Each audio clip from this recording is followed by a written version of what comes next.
Shalom Yesharala. First and foremost, I'm to give all praises and glory to Yahweh, Ba'ashem, Yahushai, Ba'ashem, Racha Kodash. Double honor to the apostles and elders of Great Millstone. Peace and blessing to those of the Akim that's preached the word in all truth and sincerity. Alone to Israelite foreigner brothers that are like the heathens, but the line of outside goes back to the nation of Israel, which nation of Israel are you so-called Negroes, Latinos, and Native Americans through the prophecies and curses of Deuteronomy 28 chapter and throughout the Bible. So this is your brother Yakal, a Mahapical lesson, and on today's lesson will be entitled, The Lord Can Reserve the Wicked Until the Day of Destruction. I'm just going to go on some precepts, and Lord willing, you brothers and you sisters out there be edified through the spirit and power of Yahweh Shemon Shai.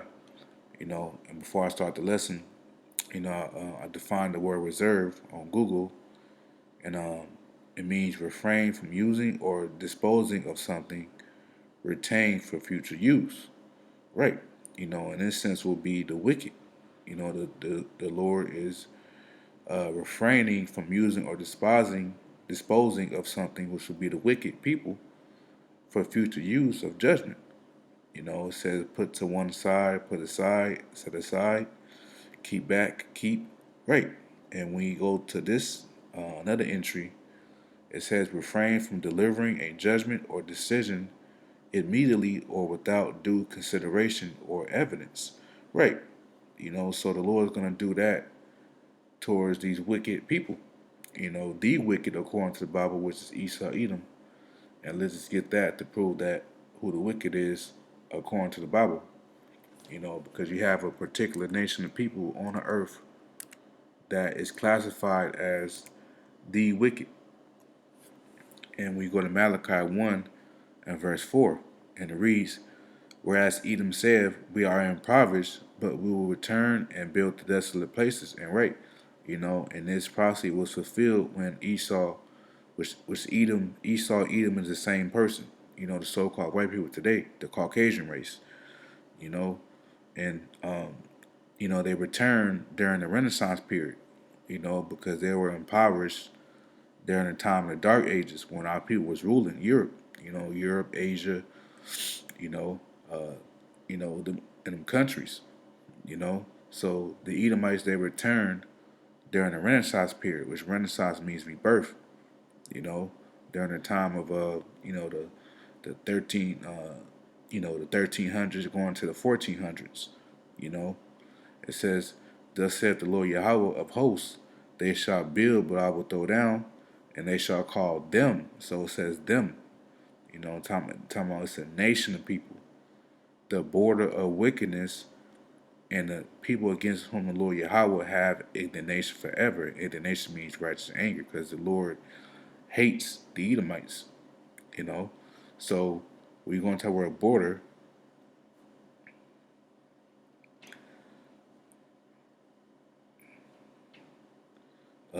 is from the Hebrew word Gabawal, Gabawal, which means territory.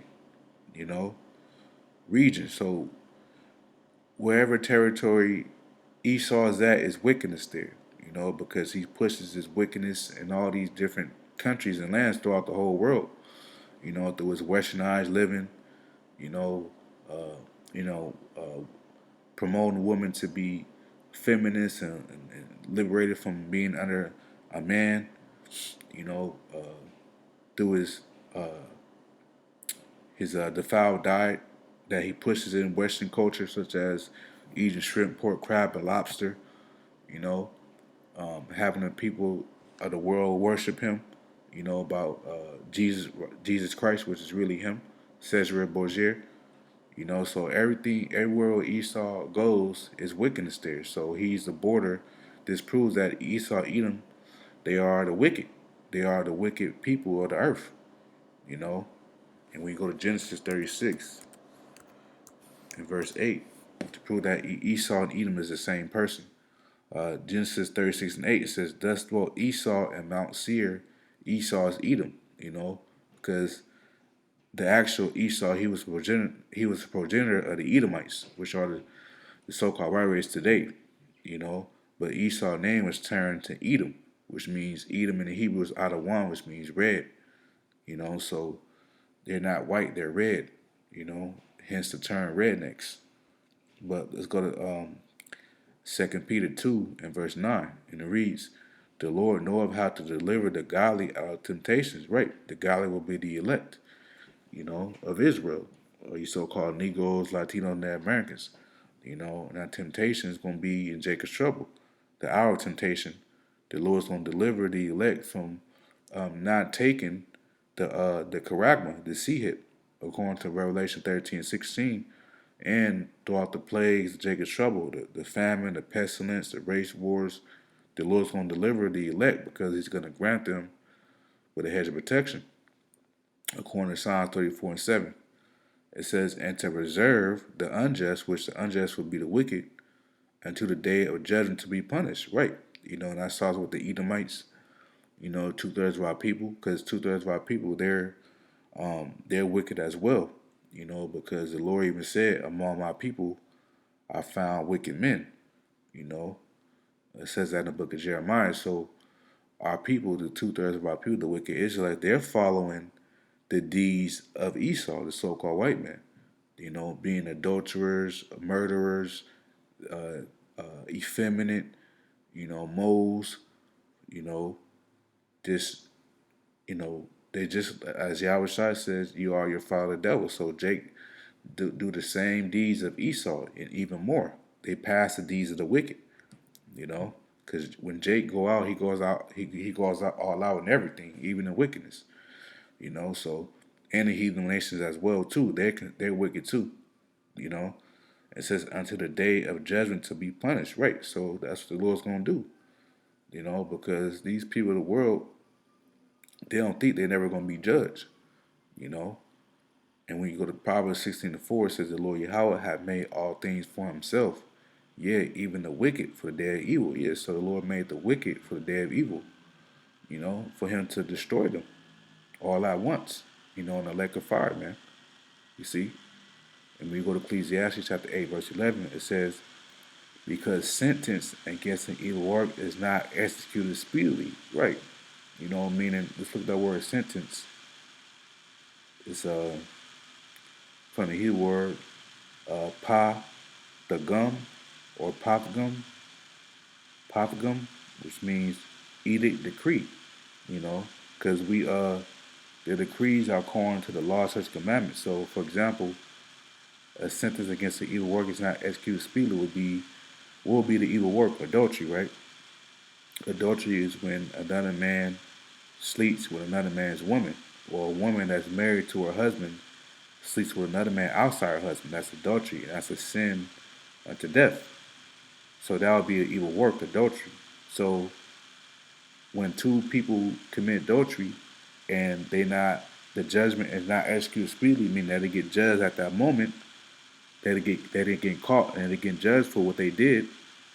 You know, it said therefore the heart of the sons of men is fully set in them that do evil. Yeah, because they feel like they got away with their sins, but no one gets away. You know, so you can get away in the sight of men. If I can rephrase that, you can get away from the eyes of men, but not in the eyes of the Heavenly Father Yahweh and His only begotten Son Yahweh Shai, because their eyes are 10,000 times brighter than the sun. You know, so no one escapes judgment. No one gets away with their sins. You know, and let's just try to get that. I believe that's in Sirach. Sirach 23. I believe it's Sirach 23 and 19. I believe. Let's see. Yep. Such such a man only feared the eyes of men. See, a lot of people they fear the eyes of men, you know, and knoweth not that the eyes of the Lord are. And this is in the 1611 version. That's why it's written like this. It says, "And knoweth not that the eyes of the Lord are 10,000 times brighter than the sun." See, the eyes of the Lord, which are the angels, because it's the angels that, you know, goes in the earth and report everything and bring it back to the Most High. Not that the Most High don't already know what's going on, but the Lord has His angels do tasks for Him. You know, because they do the bidding of the Lord, whether it be on the right hand side or the left hand side. So it says, and know if not that the eyes of the Lord are 10,000 times brighter than the sun. So the Lord sees everything, man. Beholding all the ways of men and considering the most secret parts. Yeah. So the Lord sees every single thing that's happening on the earth, man, even if you're doing it in secret behind closed doors. The Lord sees that, you know. So no one escapes judgment, man. Going back, you're not gonna get away. Even us, we don't.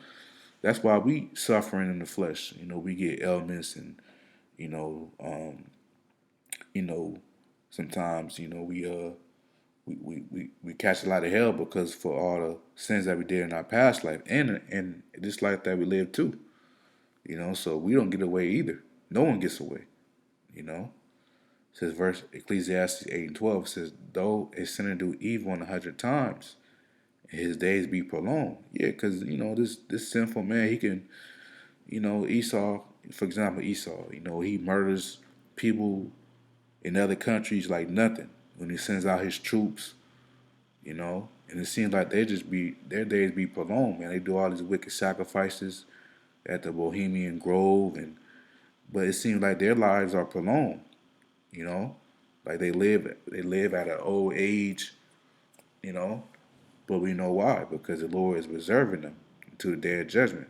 It says, "Yet surely I know that it shall be well with them that fear Yahweh, which fear before Him, because those are the ones that fear the Lord are the elect." Because it's gonna go well with them at the end, because the Lord's gonna deliver them.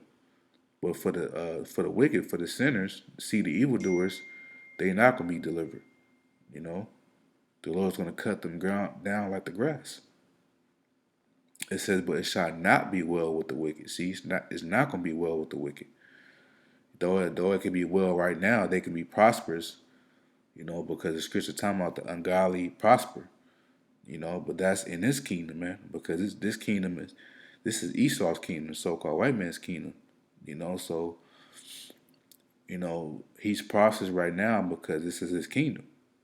But at the end of the day, when judgment comes down, it's not gonna be well with them, man. Because the Lord is gonna destroy them. He's not gonna deliver them. So neither shall he prolong his days, which are as a shadow, because he feared not before Yahweh, right? You know. So that's what's gonna be that's gonna be the results of you being wicked. You know. Because the scripture talking about the reward of the wicked, man. It's a Job 20 and verse 5 says that the triumphing of the wicked is short and the joy of the hypocrite but for a moment, right? You know? And, Esau is in his triumphing right now, man. He's rejoicing. He's in his rest right now. But it's short lived. This kingdom is short lived, man. See, the thing with Esau's kingdom, he has as Elder Zahar from GMS Mississippi often says time to time, Esau has an expiration date to his kingdom, and he can't stop that, you know. So it's short lived. It says, "In the joy of the hypocrite, but for a moment." Yeah, Esau's the ultimate hypocrite. Here it is. He locks up people that commit murders and thefts, you know, but you had a whole nation of people that did those same things that you're uh, imprisoning those criminals for. Not that I'm not justifying the wicked because they deserve that punishment, but how can you put someone in prison for committing a murder and death and stuff, and you did the same thing to a whole nation of people, to us, to the Israelites? You know, you robbed you stole this land from the Native Americans and the Latinos, which are they're so-called because they're Israelites of the Northern Kingdom. You know, you lock someone up for kidnapping people, but you kidnapped the whole nation of people from one continent to another. Which was us, the Southern Kingdom, so-called Negro tribes, man. Judah, Benjamin, and Levi. You kidnapped them from the shores of West Africa. and brought them over here in America, man. You know, so you're a hypocrite, man. But we understand that the Lord's gonna judge you because of course, you're not gonna have laws enforced to judge yourself. No, why would you do that? Because you're in power. You got power. So why would they do that to themselves?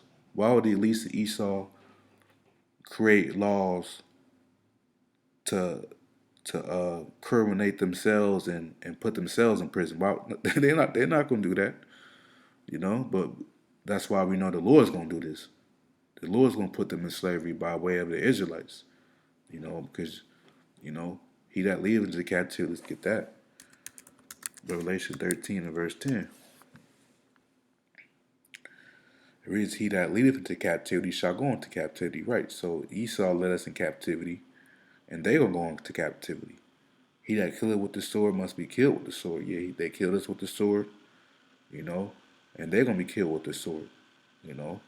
Here's the patience and the faith of the saints. Right. Saints are the Israelites, begin on with the elect. So, this is going to happen to you, Edomites, you know. You're going to be recompensed, also known as repaid back for all the atrocities and crimes that you have done to the nation of Israel, you know. But let's go to Sirach 40 and verse 9. It says, death and bloodshed, strife and sword, calamities, famine, tribulation, and the scourge. These things are created for the wicked, and for their sakes came the flood. Right. So in a nutshell, all these plagues is going to happen in Jacob's trouble, you know, and all those things are created for the wicked, man, you know, because if the Lord doesn't take you out in the plagues of Jacob's trouble, this is going to be the icing on the cake, you know. Zechariah 14 and 12, the ultimate destruction, you know. Zechariah 14 and 12, it says, and this shall be the plague wherewith the Lord will smite all the people that have fought against Jerusalem. Their flesh shall consume away while they stand upon their feet, and their eyes shall consume away in their holes. Holes meaning their eye sockets, and their tongue shall consume away in their mouth. Right. And the only thing that can cause that is the missiles, the highly concentrated fire that's going to come out the missiles, man. That's going to destroy this place. You know, that's why Malachi called it, as an oven. It says, Malachi 4:1 says, for behold, the day cometh that shall burn as an oven, you know. So all these people in the world, they're going to be burnt up by the missiles, the fire that's going to come out, because it's going to be the warheads that hit this place, America, you know. To be exact, 200 million of them, according to Revelation, the 9th chapter, you know, and that nuclear fire is gonna melt these people, man. You know, also known as burning them.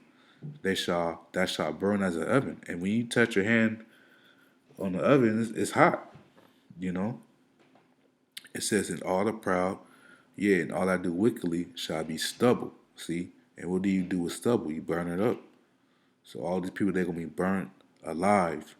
They're gonna be melted with fervent heat, man, as Apostle Peter said. And the day that cometh shall burn them up, saith the Lord of hosts, that it shall leave them neither root nor branch. Because if you leave a root, if you cut down the tree, but you don't cut down the root of the tree, it's going to grow back. So the Lord going to take all of them, all these people out, all the Edomites, which, we know that Edomites is going to be living in them deep underground military bases underground, and the mountain retreats and the space stations, because that's where the elites is going to be at. Because they're going to survive the nuclear destruction. Because they're going to be the first fruits of slaves in the kingdom. But as far as like the common Edomites that we see every day, your boss at work, your Joe Smo Edomite, your Bud Light Edomites, redneck Edomites, they all gonna be destroyed, man, including 2/3 of our people, the wicked Israelites that's not gonna repent, and the heathen nations. Only one that's gonna be delivered out of here are the elect of Israel. you know. So so yeah, I think that was pretty much it. The Lord can reserve the wicked until their destruction. And that's what the Lord's gonna do, man. You know, and the Lord willing, the Lord have mercy on us to deliver us, man. Because at the end of the day, we don't know our lot, so that's why we say, Lord willing, with humility, that it would be of the Lord's elect to be delivered from the fire, man. So, so with that, Akim, with that, I want to give all praises and glory to Yahweh, by Hashem, Yahushai, by Hashem Kadash. Double honors to the apostles and elders of Great Millstone. Peace and blessing to the Akim. That's peace of word and all truth and sincerity. Shalom.